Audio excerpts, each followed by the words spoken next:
How's it going, guys? Cody back again, dropping yet another video. Right, guys, sadly and tragically, it's another prison death down to coronavirus. There's actually been more than one death. The Ministry of Justice are saying that now, altogether, that 9 prisoners are dead from this coronavirus. I'm not buying it. The reason I'm not buying it, guys, and like I said, I don't do conspiracy theories and things. When journalists that you deal with on a regular basis are speaking to the MOJ, and the MOJ are saying we'll be very limited in what we are saying, reference prison deaths, coronavirus, anything to do with COVID-19, because it could cause unrest and panic within our prisons. What do you think unrest means, guys? Riots. If the true amount of prisoners that were dying within our prison came into the light, into the media spotlight, what would happen in prisons? Panic. You'd see panic, worry, anxiety, anger. You'd see violence and prison riots, right? Anyway, I'm going to read this story, guys. I'm going to do my bit at the end. This is a death at Altcourse prison, which is run by G4S, who could not fit to run a bath, truth be told. And Altcourse is obviously in Fazakerley in Liverpool. Headline reads, Merseyside prisoner dies with coronavirus as 107 UK inmates test positive. It is understood the prisoner was serving time at HMP Altcourse. It's not HMP because it's a private prison. A prisoner at HMP Altcourse in Fazakerley is understood to have died after contracting the coronavirus. The PA news agency believes a total of 9 prisoners in the UK have now died, as 107 prisoners have tested positive for COVID-19 in 38 jails as of 5 p.m. on Sunday, April the 5th. Including the death in Merseyside, 3 were said to be inmates at HMP Lachey in Cambridgeshire, with others understood to have been held at Birmingham, Manchester, Belmarsh in South East London, Watton in Nottinghamshire, and a female prisoner at Low Newton in County Durham. There are 19 prison staff in 12 jails who have contracted the virus, as well as 4 prison escort and custody services staff. The news comes as MPs are set to grill Justice Secretary Robert Buckland about how the justice system is coping during the coronavirus outbreak. Campaigners have hit out at the decision to hold Tuesday's Commons Justice Committee hearing in private, prompting fears ministers could be escaping public scrutiny. The committee said it would not The committee said it could not take place in public or through a publicly available broadcast as normal, owing to current restrictions on parliamentary capacity, partly caused by the virus. Instead, there will be live tweets posted on social media during the course of proceedings, with a press release and a note summarising the hearing published afterwards, rather than a full transcript or recording being made available.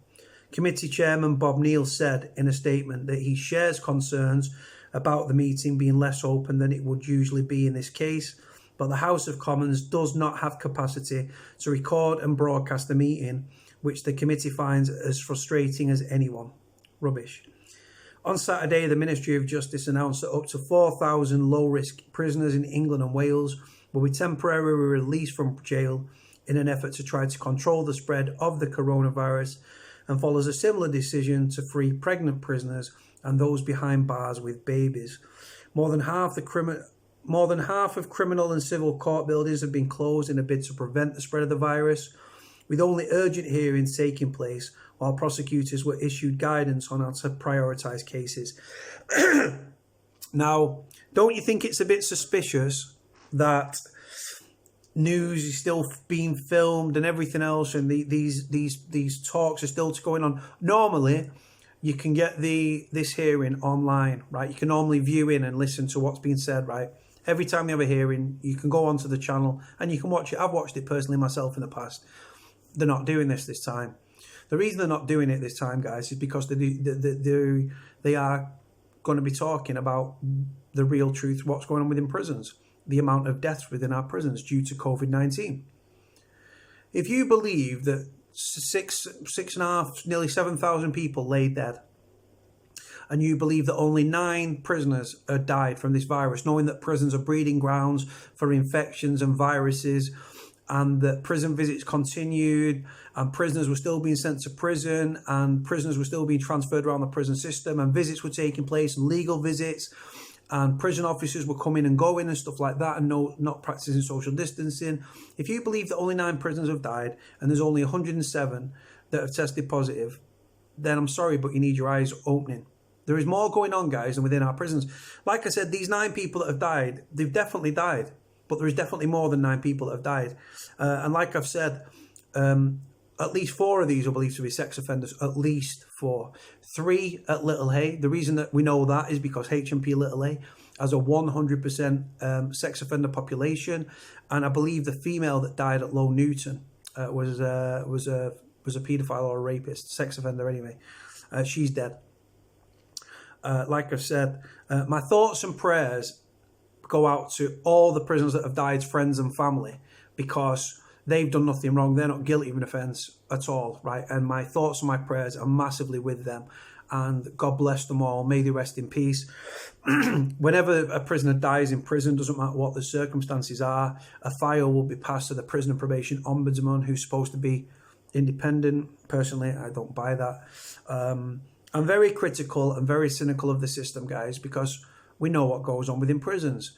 And in the current climate of prisons, it's extremely worrying times for prisoners, prisoners' families, prison officers and their families as well, because they work within prisons.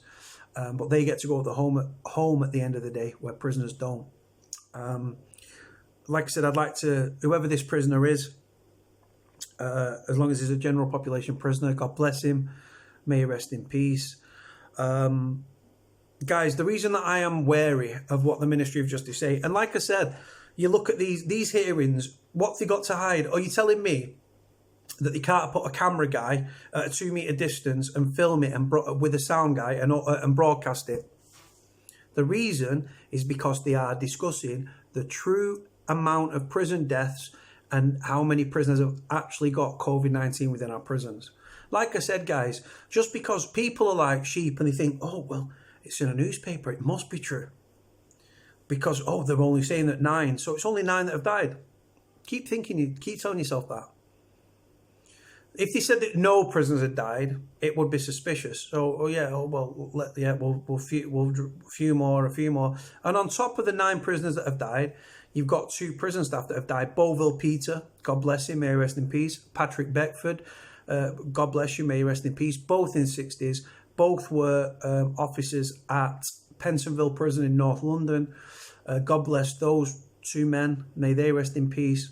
My thoughts and prayers are with everyone's friends and family that have died, these 9 prisoners, but it's actually more. But like I've said, it's getting the story out there. And I have got screenshots from journalists saying the MOJ will be careful what they say, because they do not want to cause, and quote, panic and unrest in our prisons. If they told the true amount of prisoners that have died and how many prisoners have tested positive for coronavirus, it will cause panic and it potentially cause anger, violence within our prisons and potentially riots. And that's why they're keeping a lid on it. And like I said, guys, I'm like a broken record. I'm sick of saying it. And like I said, in response to the 4,000 prisoners that they're supposed to be releasing, it's not enough. I said it's not enough. And now they're talking about 15,000, releasing 15,000 prisoners. Now, like I said, guys, another thing as well, when you see 107 prisoners have tested positive, do you honestly believe that every prisoner in the prison system has been tested for COVID-19? No, of course they haven't. Private prisons where the first aim and the last aim is financial gain. Are they forking out hundreds of pounds for these tests for prisoners? Of course they're not. Like I said, guys, when it comes to prisoners and prisons, prison and prisoners are on the lowest rung on the welfare ladder. It's as simple as that. No, but the only people that care about prisoners are their friends and their families and human rights activists. That's it. The prison officers don't care for prisoners. The Prison Officers Association don't care for prisoners. The Prison Governors Association don't care for prisoners. Nobody cares for prisoners. So it's idiots like me that have to bang the drum and try and get a bit of support and stuff like that. On an interesting note, the They said that they're going to release 4,000 low-risk offenders with 2 months or less left to the sentence. No sexual offences, no violent offences, etc., etc. No people that have been sent to prison for COVID-19 related offences. So coughing on a police officer, which is just fucking stupid. Coughing on it. Sending someone to prison for coughing on for a police officer. And like I said, I don't condone that action at all, but sending them to prison, they could be potentially carrying symptoms, they go to prison, they spread the virus. This is what we're up against, guys. Common sense is few and far between.